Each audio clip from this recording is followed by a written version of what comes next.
Here's a Farmington at a industrial complex's office section.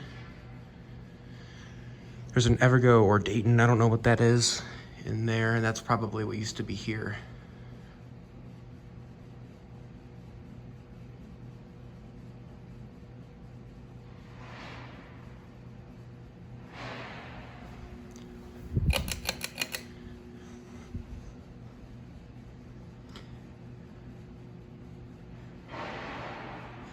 These are in like the cafe.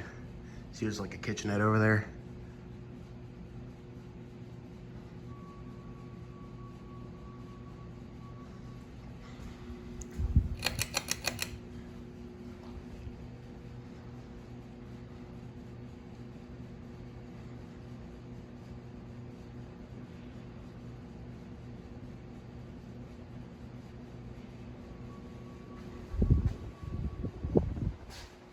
Obviously does not perform as well as the industrial spinner thing.